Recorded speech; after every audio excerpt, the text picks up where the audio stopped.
And we've seen Governor Newsom in the past couple of days inject himself into another national story. Republican lawmakers in Texas, we've seen, are in the midst of leading an aggressive redistricting effort. They're trying to pass a redrawn congressional map that, if it were passed, it could potentially flip 5 seats from blue to red in the House. Governor Newsom said that if that goes through, he will retaliate. He will fight fire with fire. Those were his words. And he would redraw the California congressional map. What do voters think about that?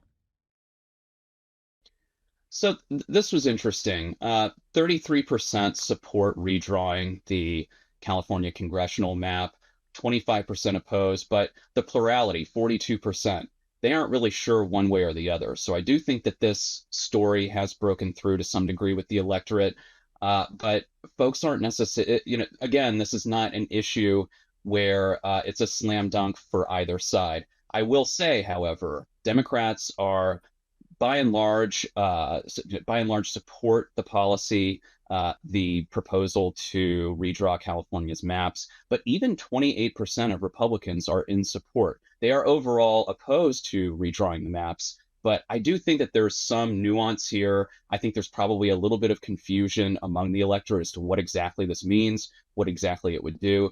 So these were interesting results. I think if we gave it a little bit of time, if they do end up holding a special election to determine this, then we might see these numbers shift.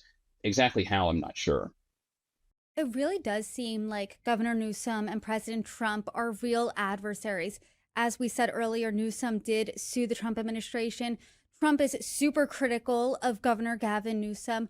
I'm curious how their approval ratings stack up in California.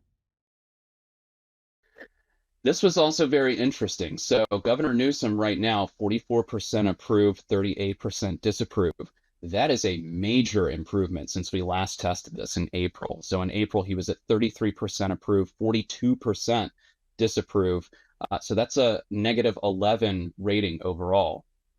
So I do think that some of this more pugnacious rhetoric that we've seen coming from Newsom, I think that that actually is helping his image. And I think that some of the things that he's doing right now, it's resonating with voters in California. You take a look at Trump, on the other hand, he's at 30% approve, 58% disapprove. That is nearly the same as April, very slightly worse.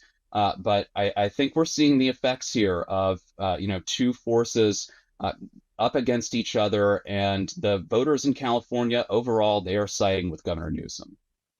And that's really interesting because over the past year or so, maybe less than a little bit, Governor Newsom has, we've seen two Governor Newsoms. One, someone who's attempting to make inroads with conservatives, talking to Charlie Kirk, talking to Steve Bannon on his podcast, seeing where they can close the gaps a bit. Then you're seeing this Governor Newsom who's coming out swinging at President Trump and the Trump administration and other Republicans.